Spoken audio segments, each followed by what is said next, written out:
Hello, Megan. Hello, Michelle. Welcome to the Spicy Brain podcast, where we are navigating neurodiversity with curiosity, joy, and radical acceptance. High kick.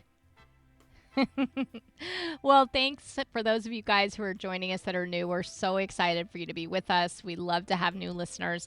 And for those of you who are returning, you know who you are. We love you guys so much. Such a great community. We get so much feedback. Oh, we really like to. Can I just quickly put a shout out for people like, hey, if you love this podcast, could you do us a huge favor and write a review for us on like whatever your platform is? That would really help us out. Okay, so somebody's news saying, what is it you guys do? And I'll be like, let me just tell you. Okay, and then I'll tell you what I want to do.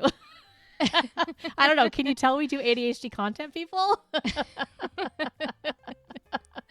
So we look at all things neurospicy, but right now we're really focusing in on ADHD, and we're really focusing in on Megan Rosie's brain mostly for that. That's me. But then we figure out that I'm pretty neurospicy too in a lot of different ways, and we've been doing this now for, I think it's like a year and a half, almost 2 years. Yeah, almost a year and a half now.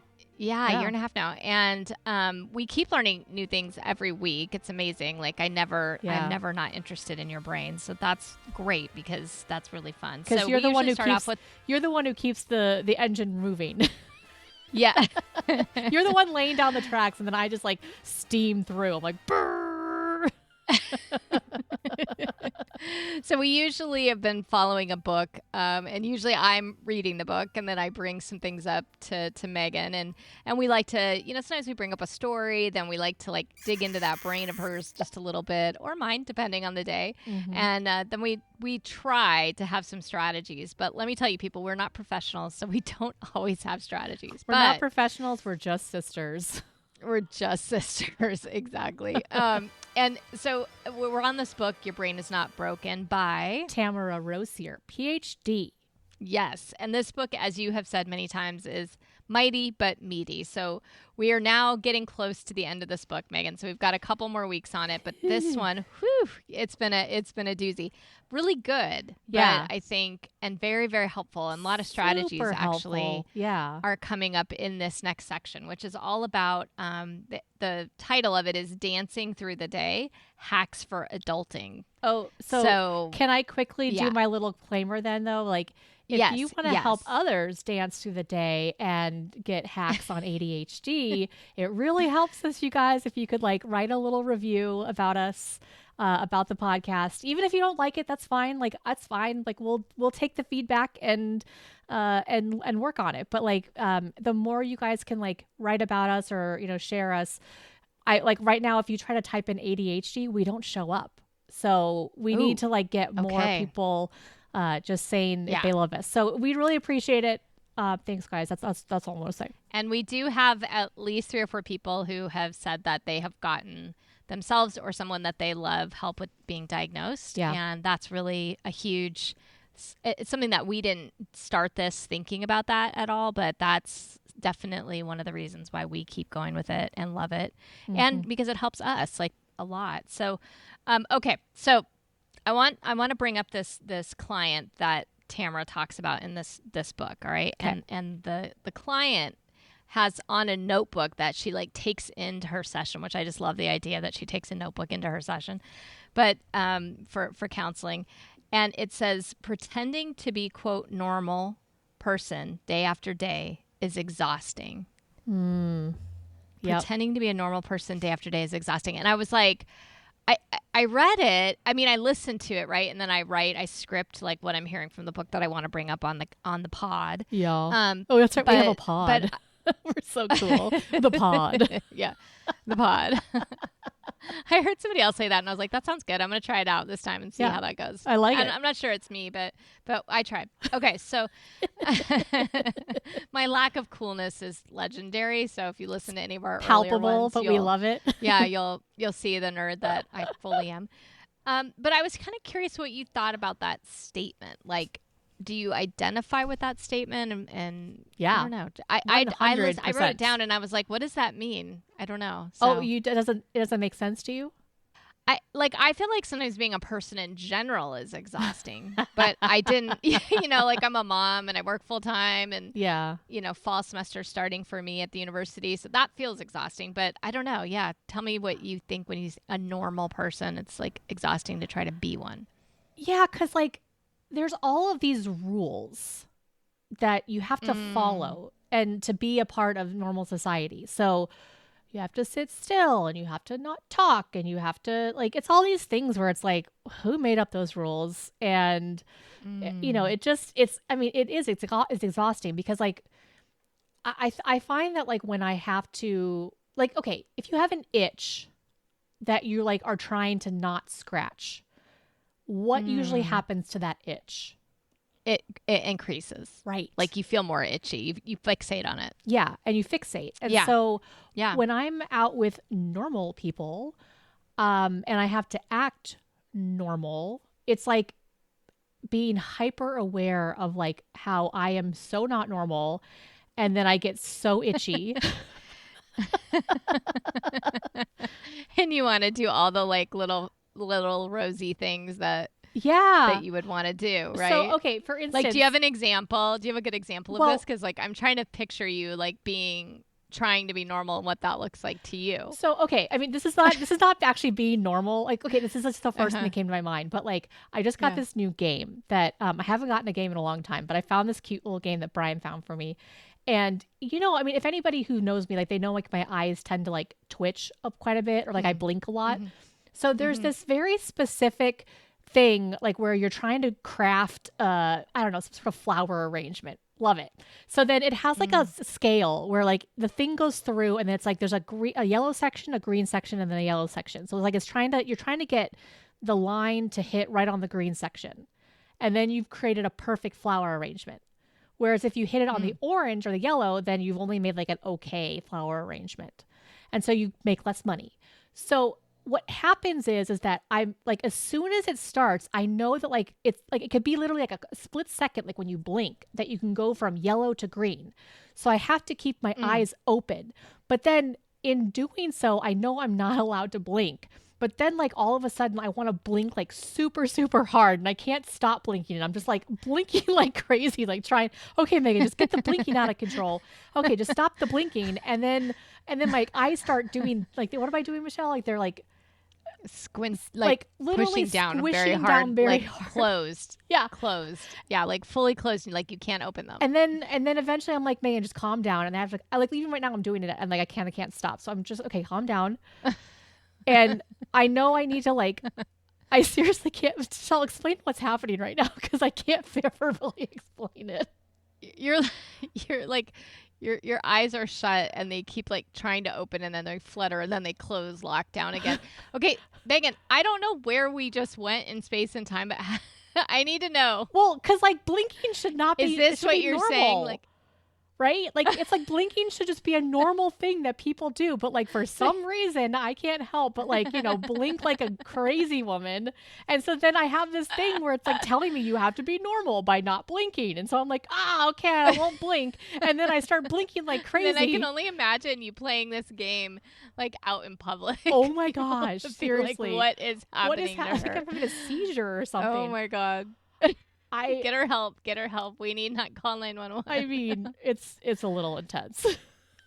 Oh my God. Okay, so does that make sense? She's kind of like in the sense of yes, like you can't just do that while you're like waiting at the bus stop or somebody's gonna think you need a stretcher. But like afterwards, I get like really kind of tired after I like have to, like if I have to. So then I start playing the game. Okay, let me finish. Oh, I didn't finish the story. Backtrack. Okay, so I start playing it, and then there's like a lot of different times like where you have this like random thing like where there's like a meter and you have to try to get it at the right time. So I'm like, Megan, don't blink. Just calm down, but don't blink. And then I get so tired afterwards because I'm just like, you can't do the weird blinky thing that your eyes tend to do, Megan, because you're going to miss it. Don't blink. And I'm just like, and then I'm exhausted afterwards. And I'm just like, ah. Okay, I'm going to make a totally unsolicited observation / suggestion. Okay. So Get rid of this game. Get rid of this game. Oh my God. This sounds awful. Not only is it like completely addictive, it sounds like, but it is also like causing you to feel like you're supposed to stop being who you are. That's kind of true. Maybe. Okay, we'll see. It's on Nintendo, so like it's a fun game. But I'm just trying to explain, like, you know, how, like, maybe that's why I didn't play it yesterday. You're being dramatic. I might be being a little dramatic, but actually, like, I didn't play it at all yesterday because, like, I got it on Saturday, and then I didn't play it at all yesterday, and I was like, maybe there's something to that. Today's Saturday. Oh, sorry, I got it on Friday. I'm like, what day is it, people? Oh my God. I'm so out of it. I think that might be. I'm so sleep deprived right now. Like it's for real. Yeah. Okay. Well, this actually brings up the topic for today. So I always bring it back, client Michelle. Basically, you did, and you did perfectly. So this client of hers, she said, worked really, really hard on her emotional regulation. And she's like, I just realized that I had to stop pretending to be normal because it was too exhausting. And she said the following, which I thought was really nice to quote before we go on to like the next thing she decided to work on, which has to do with sleep. Okay. So she said when she kind of recognized she needed to be honest about who she was and not kind of hide herself away, that this was really important because she said it was a dangerously high cost to my self-worth and even to my health by not owning that I was just different in terms of neurologically different. And trying to be normal, like she said, was exhausting. And I think, but also I thought that was interesting that it was at a high cost. Mm-hmm. And she realizes this, and then she says, okay, but now I need to I figured that out. So now I'm owning my ADHD, and I'm like ADHD, and I'm like, got the notebook, and I tell everybody in my friend group about it. But now I need to learn how to adult. That's what she said next. Welcome to the problem. And it wasn't how to adult, but it was like how to hack adulting, right? And so the very first thing Tamara says to her, which I'm sure you would feel this way too. So the author of the book says to her client, she goes, well, how's your sleep? And she started like rolling her eyes. The client was like, just like, whatever, you know? Mm-hmm. And so she starts going into this idea that the number one thing she pushes for each of her clients is sleep. And I know you and I have talked about this quite a lot.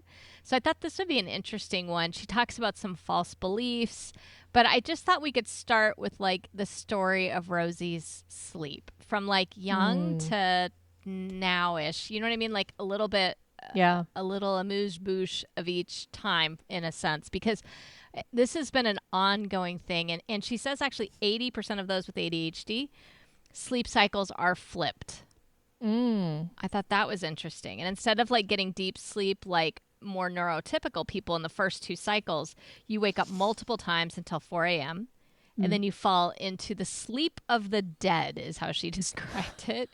I don't know if that's a technical term or just and then have extreme difficulty getting up. Yeah. So I thought we could talk about that a little bit, like you as a kid and all of that. Yeah. I mean, you know better than anyone. Like I had a hard time sleeping ever since I was a kid. I had like these dark circles under my eyes. Dark. She like, was 3rd grade.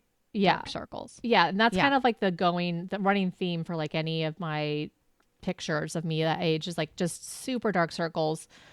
And I think it really started kind of around, I'm going to guess it started around puberty, like when it really took a toll.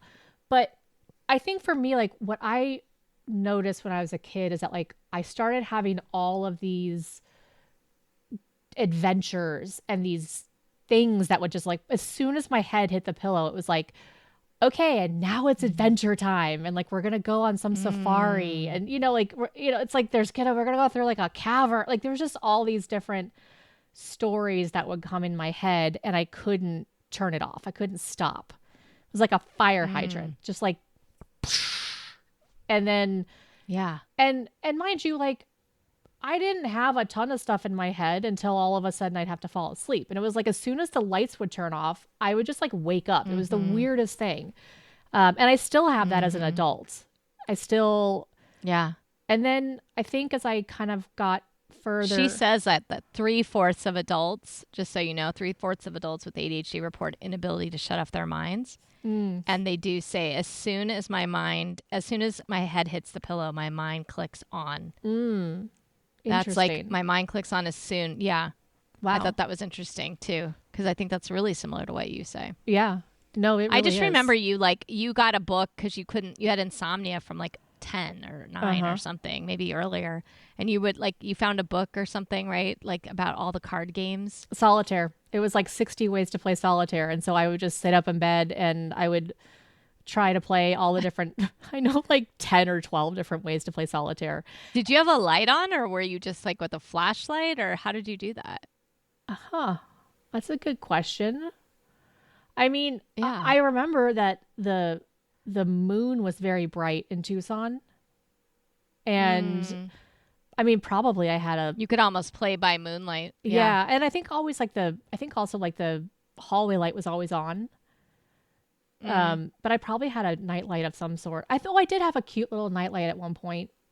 Some adorable thing. I can't remember if it was like a ballerina or if there was some cute little nightlight I had, I think.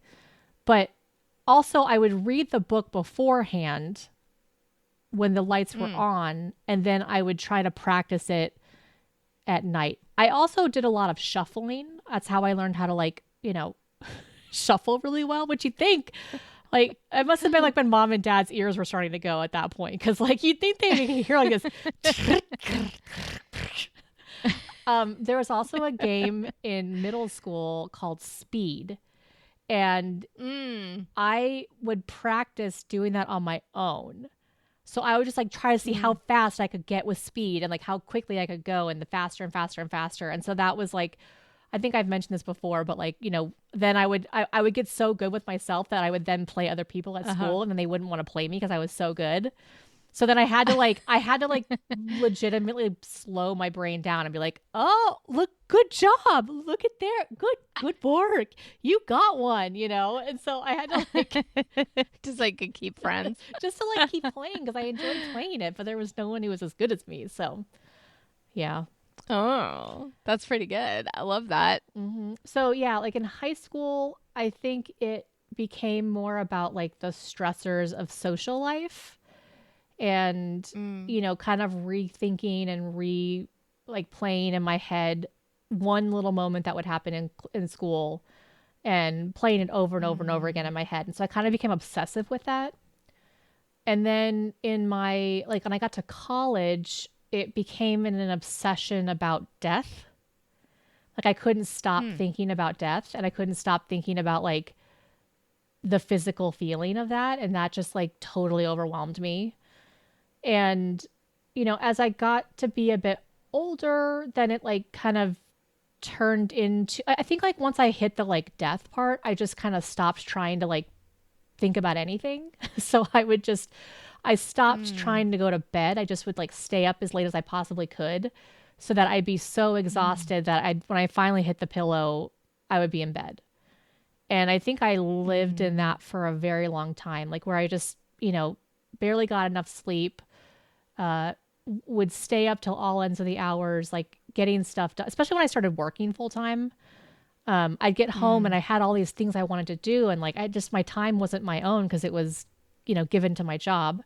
So I would stay up as late as I possibly could. And then by the time like where it was just undeniable, like I couldn't stay up anymore, then I'd pass out.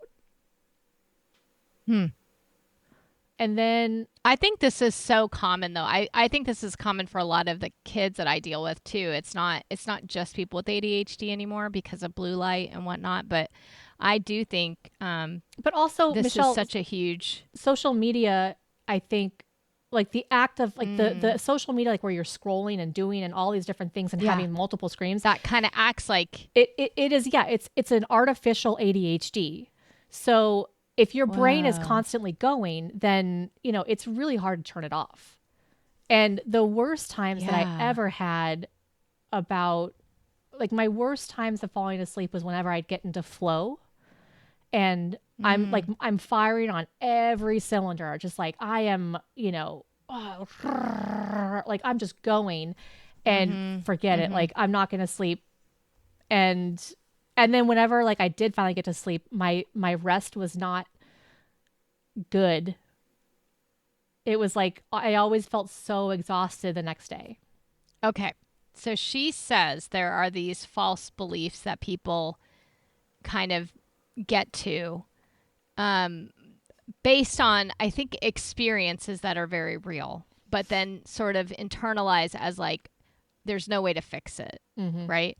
And so, or no way to work on it. And so the first is that sleep is a waste of time. Yeah. That's the first false belief she kind of said, that night's the only time I have to myself, which you kind of just spoke to. Like I work a full-time job. It's the only time I have to myself. So of course I would choose that. Right. People like often describe themselves as night owls.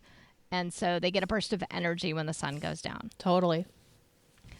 So the truth, she said, though, and so that therefore, like, you question the necessity of sleep because you get this burst of energy. It's like, so then do I really need the sleep because I have all this energy? Yeah. And she said the truth is that scientists have identified this like cleaning function, which I think a lot of people have heard of, but that occurs mostly when your brain is at rest. And I thought this was good to just remind ourselves if we didn't already know it.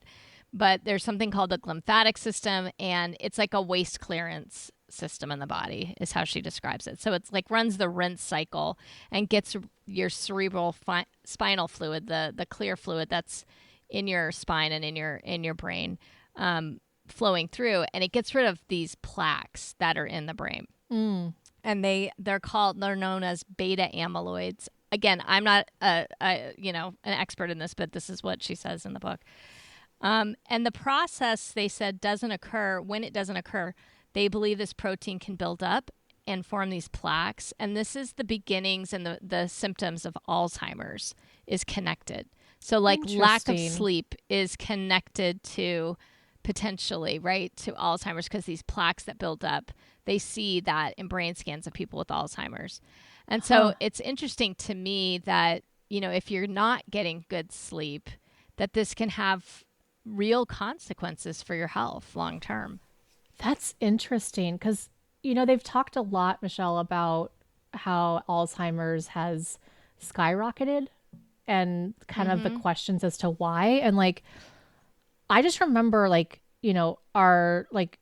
our great aunts or like people like in our family who are part of the baby boom or the great generation, they were really kind of the first to have like round the clock light.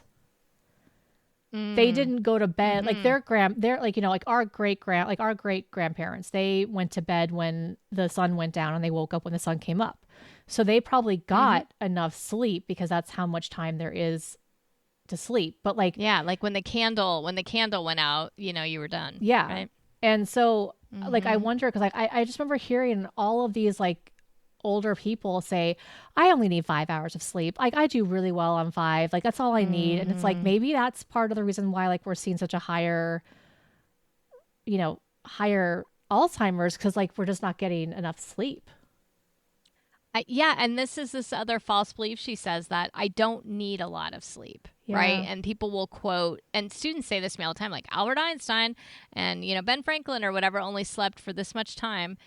And she says most adults require between 7 to 9 hours a night. And I was thinking like, how often, I mean, you know me, I'm a very early to bed because I wake up with the sun very easily. But I tend to want to get 8 to 9 hours of sleep. Yep. And if I don't, I'm definitely off the rest of the day for me. Yep. And certainly for me, like wine impacts that. So like I love my good glass of wine, but I have to be careful because I have too many. I'm not going to sleep well at night. Yeah.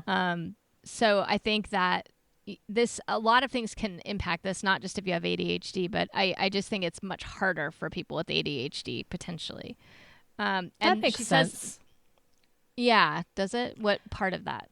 Well, just that, I mean, for me, like I need like 9 to 10, especially if I've had a taxing day. I'm realizing that like the more taxing it is, the more sleep I actually probably need. And it's always the hardest time to get the extra sleep because like I'm just revving. And I've spent 4 decades trying to figure out how to sleep. And it's been elusive, right? It is, it's like at a certain point you just get like, I used to get so panicked. It was like, oh my gosh, I could see the clock and it's like, it's 1:00. Okay, no, it's 1:30. Now it's 2 and it means I'm only going to get this much time. And like the more I got anxious about it, the harder it became. And I remember hearing a meditation when I was in my PHP program where they said, it's okay to just lay and not fall asleep. And if you don't fall asleep, that's okay because your body is still resting. And so I thought like, okay, you just want to stay still, which is also hard for the H part of the ADHD. Yes. So I've had to like find random ways to kind of simulate movement while I'm sleeping and to kind of work that, try to like work the brain into what it wants to do without it going down a rabbit hole. Cause like everyone's like, oh, just listen to this story. And I was like, no, if I listen to a story, I am going to continue to stay on and I'm going to be thinking about the story and then I'm not going to fall asleep. So now I just like list off really boring stuff to myself. Yeah. It's interesting because, I mean, going back to the part that you don't need it. Yeah.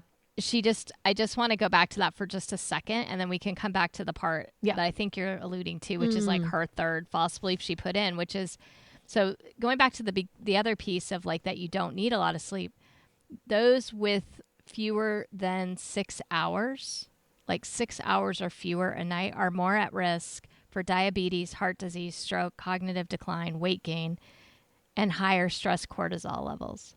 Like you think about that and that's just an hour difference, right? I got 6 hours versus I got 7 or 8 and an hour or 2 could make a huge difference in everything in terms of how your body functions. So that part to me was really interesting because it's like when you think about people, who want to be, athletes, or you think about people who want to do, something that's very physical, you sort of think, oh yeah, they're going to need sleep to do that. But then you think, no, everybody does. Everyone needs sleep. We all need this sleep. Yeah. So this is ADHD independent, right? So if somebody's listening to this and you're not, it's still for all of us. Yeah. It's just harder for people with ADHD to turn those brains off. So it's like, okay, I might not be getting sleep because I'm on my phone too long. Right. And somebody with ADHD might be also on their phone. But then when I turn mine off, I can get my brain to shut down pretty quickly. Whereas like maybe for you, you wouldn't. Oh, forget it.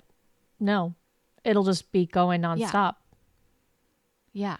And so that leads into this like third false belief where it's just too hard to get to sleep. So I've tried, but I can't. So it's just, there's no point in trying. Yeah. Because like you're saying, like, I'm going to just keep myself up as long as possible until I collapse because there's no way. And I love this idea of like, you can just lay there and rest.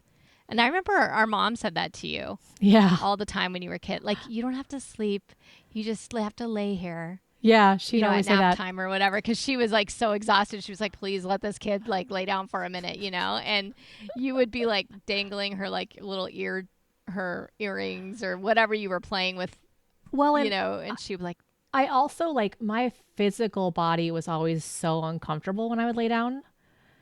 And I couldn't help but move. Like I just, I'm sitting there and I'm wiggling and I'm trying to get a comfortable spot. Like you can ask Brian.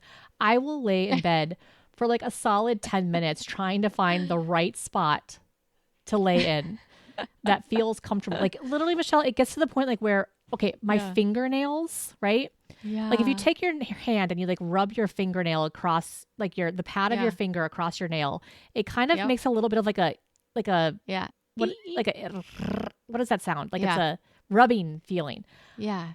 I kid you not. Like I'm laying in bed and if these are next to if my nails are next to sheets and then I'm raising, I'm like breathing and then my breath like lifts my hands up and then it just like rubs up against my nails. I cannot sleep. I have to like literally tuck my fingers into my hands so that I can sleep. And I have to tuck my thumbs into my fingers so that I can sleep. Whoa. Yeah. I don't think I've ever told you that, have I? I don't think I've known that. No. Yeah.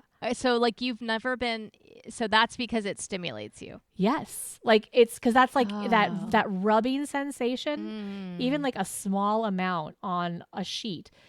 I just feel it. It's like, it's almost like a sandpaper. Like I can just hear it and I feel it. And it's like, it reverberates my entire body. It's like, my body is the diaphragm for this like rubbing sensation. So like my whole body feels like the rubbing sensation. And it's just like, so I can't. It sounds terrible. It's torture. And like, think about telling a kid like, you know, okay, you have to go to sleep now and you have to just like lay there. But like, you're used to being hyperactive and like attention-y issues. And so it's like the hardest thing you could ever possibly tell a kid besides like sitting still is to like go to sleep. So hard. Torture. Yes. Oh my God. Okay. So what do you do now? Like what are some strategies you have found might work for you? First off, need to just feel validated because I have tried everything. Okay. I cannot tell you the number of I've tried meditation. I've tried breathing. I've tried the yoga. I've tried the exercising. Can we break these down? Like what happens when you try to meditate? Like, so let's say I know I do a meditation for yoga and it's like, I think of the yoga teacher taught me was like, think of a ball going up your spine, a light ball, like a ball of light. Yeah. Going up your spine and around. And then as you're breathing, you're connecting like the speed of it to your breath. Like what happens if somebody says, try a meditation like that? Okay. So I might be able to focus on it for like a minute or two, but then everything distracts me. My fingernails distract me. The pain in my body distracts me. The sounds around me distract me. The temperature distracts me. Everything. And so like I have to keep coming back to it. And then by the time that I've come back to it, a lot of times I get so distracted that I've completely forget the technique I'm trying to do. Okay. So it's just like you just don't even remember it. So like meditation's frustrating because you have to try to remember something. Yeah. And that you were doing it. Yeah. And then I just feel like a failure. So that doesn't help, right? Because I think that meditation is supposed to be like, you know, nice and relaxing. And like, but I can't, for me, I just don't think verbally. So I think that for me, it might work for some people with ADHD, but for me, it does not. Not at all. So meditation, boop, blah, out for you. Like not your typical meditation. No. Yes. Okay. So she recommends a couple things and I want to hear what you think about what she recommends. So she says basically, it takes about 45 minutes to slow anybody's brain down. Yeah. But surely true for people with ADHD, at least 45 minutes. So she says basically before bedtime, so I'm guessing like an hour or so before bedtime, purposefully signaling to your body that you'll be ending your day. So she's like, dim the lights. Yeah. So I do that anyways. And slow your breathing. I'm going to go through the things. And then slow your breathing. Okay, slow your breathing, which I know you always hate. So I'm curious about that with you. Decrease your physical movements. Okay. She says, try doing a non-addictive blue task. Not that game. Whatever that game is not this one. I know. Okay, it's not. Megan. I'm not doing that game. And make a list of all the things that would be those blue tasks so that you have a go-to list that you can kind of look at and see. She didn't say that, but I added that because I think that would be like you wouldn't remember what those blue tasks were from day to day unless you wrote them down, probably. But that like foster relaxation and whatever quiet means for you. And she was like, it's so different for everyone. So it's like you might need it. She needs it really cold in her bedroom, and some people need it warm, and some people need it, you know, whatever. Like you can't have your fingers touching things, and you know what I mean. Like whatever your thing is totally acceptable, but it's just like figuring out what those things are. So I was curious what you think about like this idea of dimming the lights, slowing the breathing. Like, do you do things like that before bed? I mean, I do dim the lights. Like in my ideal world, I would have 2 sets of lights where it's like I have day and I have night. And I've kind of sort of simulated that, but like I have little baby light bulbs in my bedroom. So like I have one light lamp that has like, you know, full blown, the full spectrum. And then the other ones I have like the little baby lamps, and they're only orange. Like they don't have any blue in them. So like that really does help. And I try my best to like not turn on any of those extra lights after a certain time. That really does help. So like, in my bathroom, I have a separate light that is just a baby light, like the baby color light. I'm saying baby light because it's supposed to be for baby night lamps, which I don't like. Why wouldn't it be for all adults? But it's for babies. And so like, I'm a baby. I'm a baby. There we go. I'm always going to be a baby. You're definitely the baby of the family. It's for true. Sure. I'll never not be. Oh, it's almost your birthday. I know. We'll have to talk about that in a minute. But anyway, okay, so there's the baby lamp. So you do agree with the dimming of the light? 100%. Like I have all of my items, my technological items have the yellow, like the warming of the light. And I'll actually go to sometimes the extreme. Like, so like on the iPhone, they have like less warm and then like more warm, I think. I will go to like the full more warm, like where the white, instead of it looking white, it turns like an orangey tint. Okay, so it's like a jaundiced phone. Yes. Okay. It's in pumpkin corner for sure. Okay, for sure. And then I've been really trying to avoid the screens before like, you know, an hour before bed. Like I think like an hour is like, that's always such a hard thing of like, is it going to be an hour? And like, and then it stresses me out because I have a rule. And so I just, the biggest thing I did was I moved my charger away from my nightstand. Yeah. So my charger is like across the room from me. And I'm doing my best to not do that. I did that for a couple of months and then I stopped doing it, and I'm noticing. What are you noticing? I'm noticing that I'm not sleeping as well. Yeah.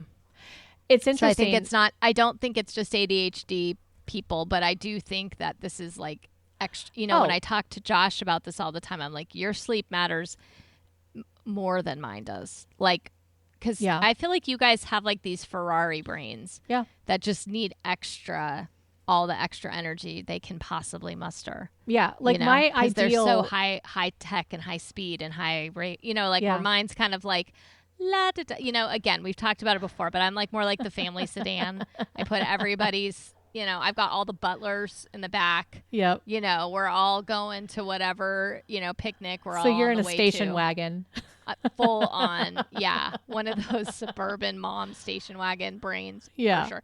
Now, I mean, I think that doesn't mean I'm not bright or capable. Yeah. But I don't work at the speed the two of you do. You know what I mean? It just doesn't. That's not my gift, right? That's yours. But it's also like means you have a high performance vehicle. You got to take care of it differently.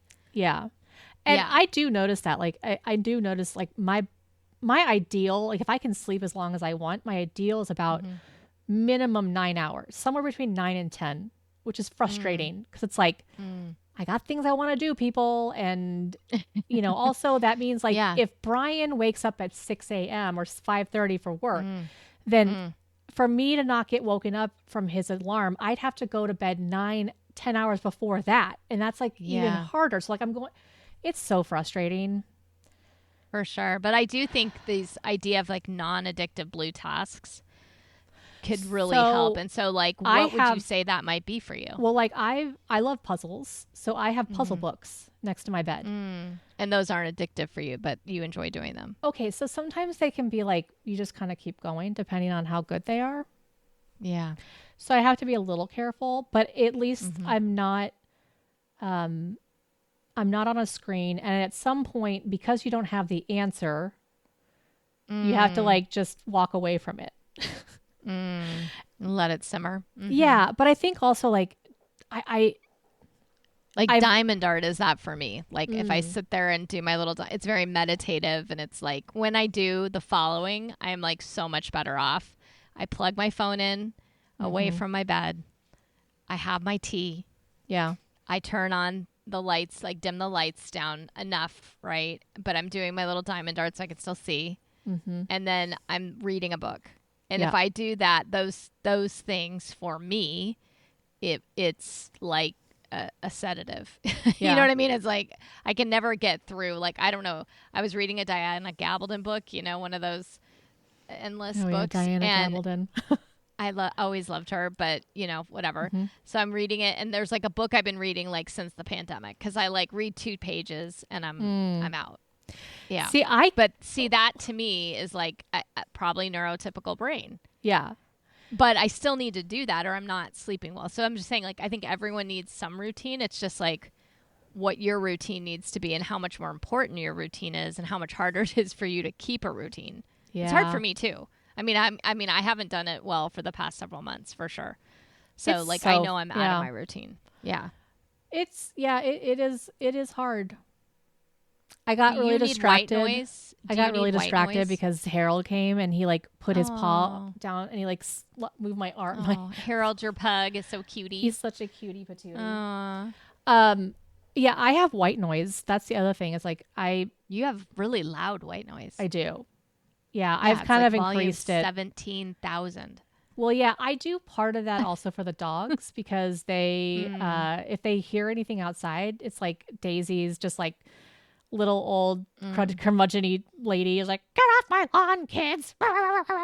So part of it's for her, but also there is something about drowning out all of like the excess noise that I just couldn't do when I was a kid.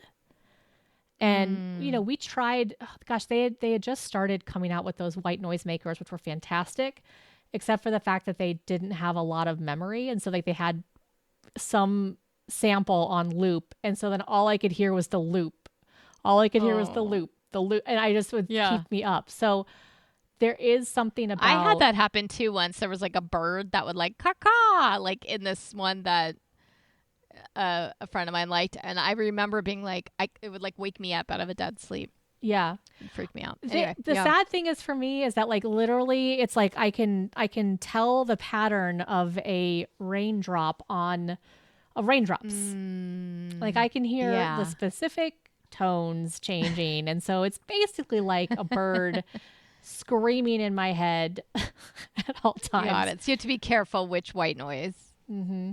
Yeah. And like, what else has worked for you though? Like, and you've said like today you're tired. So, and that's just because you've been traveling and had a lot going on personally, I think. But like, is that because your sleep cycle's out of whack, or is it like you're not like you don't have a routine again, or like what would you say the issue is? Well, I think I'm in a bit of a sleep deficit because I literally got up at 2:30 in the morning one morning to start us driving our 12-hour drive. And so there was that, but then I only got to bed at like by 10 or 11. So I didn't get enough sleep.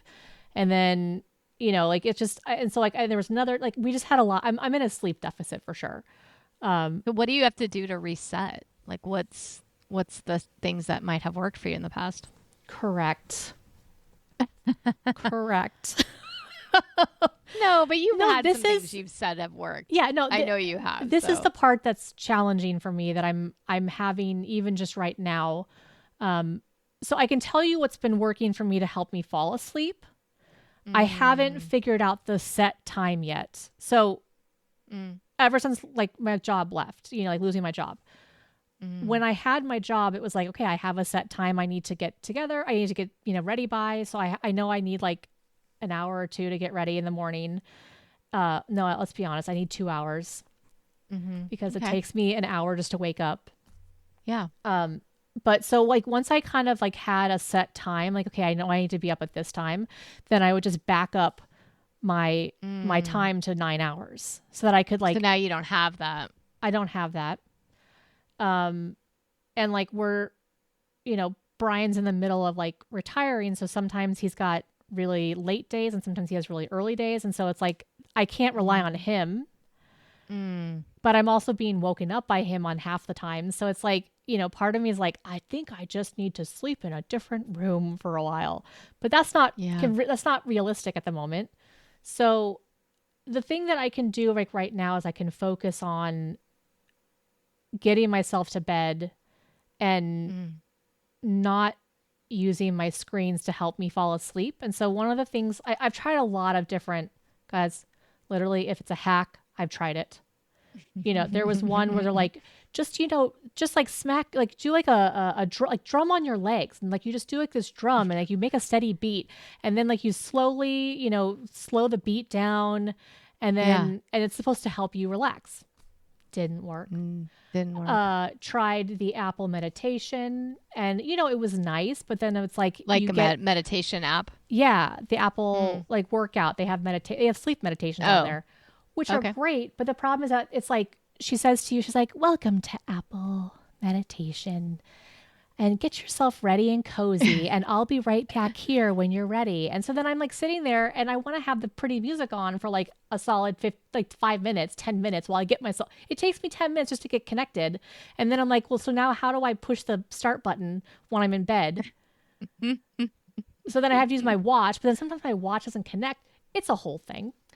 And then I'll also listen to a Sleepy Time podcast on YouTube. And I had to like literally take my screen. I had a custom TV screen where you can change the types of pictures you have. Like, so you can have vivid or computer or like all these different preferences. So I made one where like I bought a TV that specifically allowed you to adjust the color on the screen. So I made one where I took out all of the blue gain. And so it was like a low level. And then I took all of the contrast out and all of the brightness out. And then I would start the podcast and then I would switch over to that preference for the video. So the video would go darker and still play. But then it would like always end after about like half an hour. And I'm like, guys, it takes me a solid hour to get to bed, And so by the time like it's ending, I'm like wanting more music and then it's like quiet. And then I couldn't have like my white noise and my podcast on. It was a whole thing. So I finally found one because I'm constantly looking for stuff, Michelle. I finally found one where you literally take a word that has to be longer than 5 letters. So like Megan would still be too short. So let's just go with Michelle. Okay. So then we start off with the letter M of Michelle, and then we try to name every word we can think of that pops into our mind that starts with the letter M. And so typically I walk myself through the grocery store and I'm like, marshmallow, melon, mayo. Yeah. And so, but then what you're supposed to do is you're supposed to say the word. Yeah. You're supposed to say the word and then visualize the word. Oh, okay. So you say mistletoe. Well, I don't want to think about mayo, so that's fine. I'll think about mistletoe. Yes. Yeah. And so then you go through that and then like and then you go through like, okay, after you get through M, you go through I. Igloo, ice cube, and you start just going through all the different things. I have learned that like for me, my little rules are like, once I start repeating, if I say melon multiple times, like I start repeating words, then I'm like, okay, I should move on to the next letter. Cause like my brain is like, I've tapped out of all of my M letters. Tapped out of those. Yeah. Yeah. And so theoretically what it's doing is that it's forcing your brain to work, but it's doing such a mundane task that it's not going to stimulate you. Oh my God. Do you want to know what I do? What do you do? I count backwards by 7 from 100.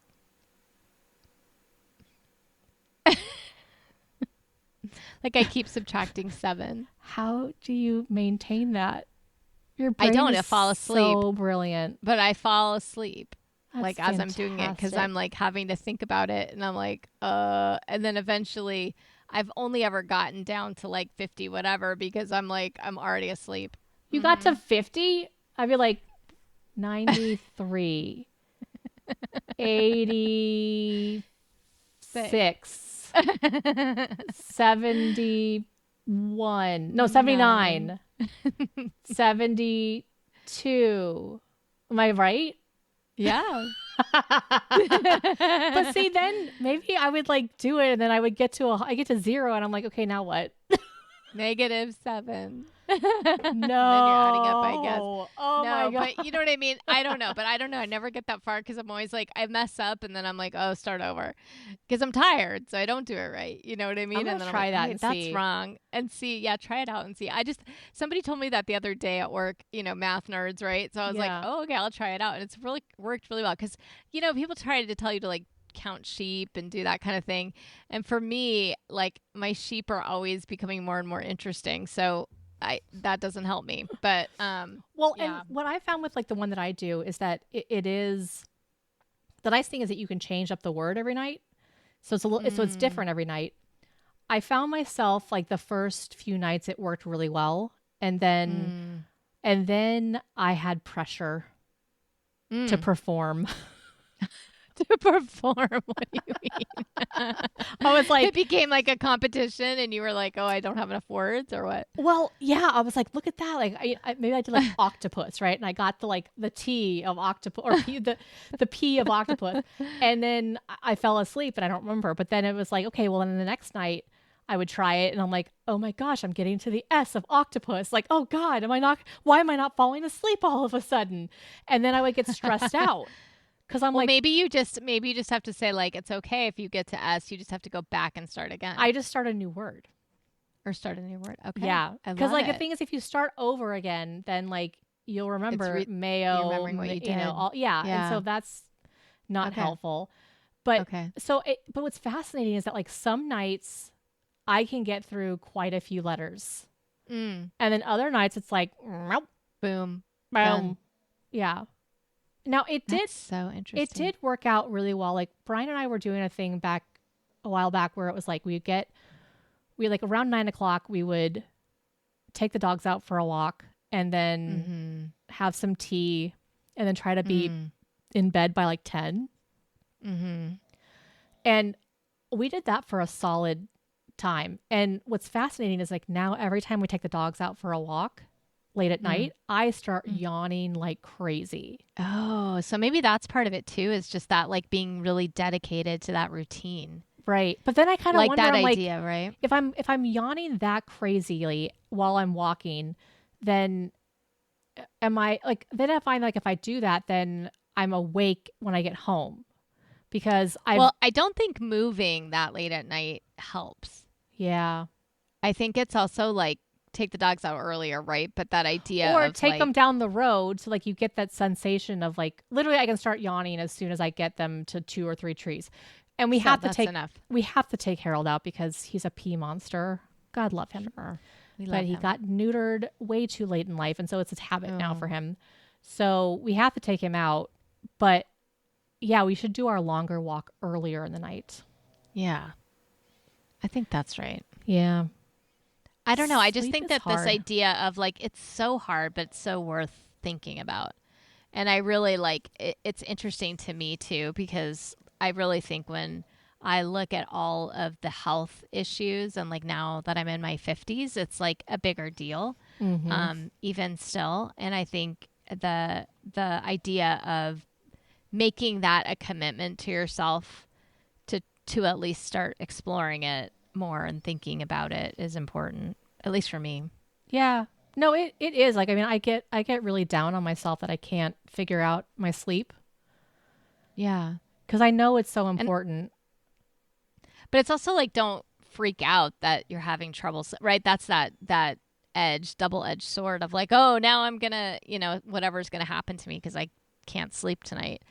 Well, I mean, you don't want to also get fixated like on that necessarily, right? But this is also, I think, the downfall of the word routine for an ADHD person. I'm just going to assume. I don't know if it is for normal people, but you say, okay, here's a routine. So I do the routine, but then I don't fall asleep like the routine suggests. So then I get down on myself because I'm like, something must have changed. I must have done something wrong. The routine didn't work, right? It's like, as soon as it doesn't work one time, I'm like, just abandon it. Abandon the routine. Like, it's obviously not going to work, And I've done a lot of research on sleep, actually. And, a lot of what they've said is that it can take, like, if you're in a sleep deficit, meaning that you have not been sleeping for at least 7 to 8 hours a day, you know, like if you've been doing it for more than 2 weeks straight, you're in a sleep deficit. And how big your deficit... Where you're less than 7 hours? Yeah. Because if it's been like, I think over like a week or 2 weeks, like in a row, then you're in a deficit. And it's a lot like your bank account. Like if you can't just like sleep for 10 hours one day and then build up that deficit again. Well, like, and any new parent that has a baby knows this. Like you, it doesn't matter. I remember we would bring Josh over to mom's and, you know, she would watch him over the weekend and you would think, oh, I could get my sleep back, you know, is how you feel. You're like trying to get it, you know, to try to fill it up again. It's like no amount seemed to be enough. Yeah. And that's the thing is like once you hit a deficit, it is going to take time. And what I've noticed is like, it's been like, I've been consistently sleeping, you know, 8 to 9 hours for like almost a year and a half. And I like had just kind of started feeling like my sleep was getting back on track. And then my job got taken away from me. But I think it's like really trying to not beat yourself up. Yeah. When it doesn't work one night. Like if, and that's the like thing don't is, abandon ship just because one night it doesn't work. Know. Like keep don't going, abandon. Right? But yeah, like, I feel that way too. And that's where like that permission of, if I'm just laying here, like even if I don't sleep, I'm still getting like 90 to 95% of the benefits. All the good things. Of so that's the part where it's like knowing that I'm still getting the benefits, just laying here and allowing myself to lay here and allowing your brain to rest. Yeah. Well, I mean, that's hard, right? It's like, it's really hard. Like you say that it sounds easy, but that's the crutch of it all, the crux of it all. It's really hard to allow my brain to rest. Someone's like, oh, imagine that your thoughts, you know, there's a bubble that's going by and just plop your thoughts into that bubble. And then I wonder like, where does the bubble go? And I see it going down the road, but like so like, it's so hard. You have to find. Yeah. But this is why, Michelle, I have like my little... I guess what I'm saying is like maybe your mind is at rest, but I just meant like your physical head is like laying down. You're allowing the cerebral fluid to like rotate throughout your body because you're laying down. I'm just thinking that like you're putting your head on the pillow is like is a win. I see. Yes. Yeah. Yes. It is. Your body is taking care of itself. Maybe not to the full extent as to when you sleep, but it is starting to help you repair a lot of things when you're not moving around. Because it's not using energy for other stuff. You know, I was thinking that like I was thinking we could have a companion podcast to this one that's called Sleepy Brain. And I love it. And then it could be me reading out loud words and then giving ideas. So all you have to do is just listen. And there would be 10 hours of music, and there would be, you know, enough time for you to like still have music and like get your body acclimated before you have to like wind down. It would be all the things that I'd ever want in a podcast. I love it. All right. Well, I want to know if other people have strategies that have worked for them, and if anyone in the community wants you to make a sleepy time. What is it? Sleepy Brain? Sleepy Brain, because we're Spicy Brain. Sleepy Brain. Sleepy Brain podcast. Brain. Okay.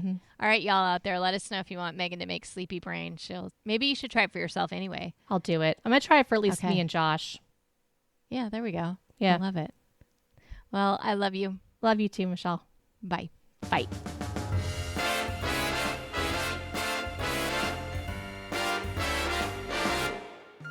Thanks for listening to the Spicy Brain podcast, brought to you by Spicy Brain Studios. Next week, we're diving into protecting your peak times. Those are the windows in the day when your brain is firing on all cylinders. We'll talk about how to save that energy for the tasks that matter most, even the tricky yellow or red ones. But make sure to follow or subscribe on your favorite podcast app so you don't miss it. And if you're enjoying the show, we'd love it if you left us a review. It really helps other neurospicy folks find us. But until then, here's to a great end of the week. And remember to stay curious. And joyful. Radical acceptance. High kick.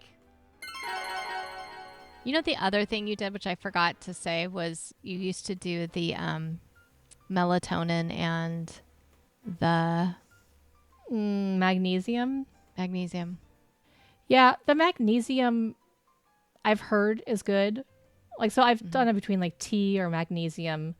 I think the challenge you get into as you get older, like the more things that you drink right before you go to bed, then you gotta pee. Yeah, but you can take a magnesium pill. Oh, good point. Mm-hmm.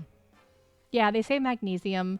You know, melatonin's one of those where like there's, I don't know, at least the science that I've read, it's only supposed to be like a short-term thing. But I'm just thinking right now. Yeah.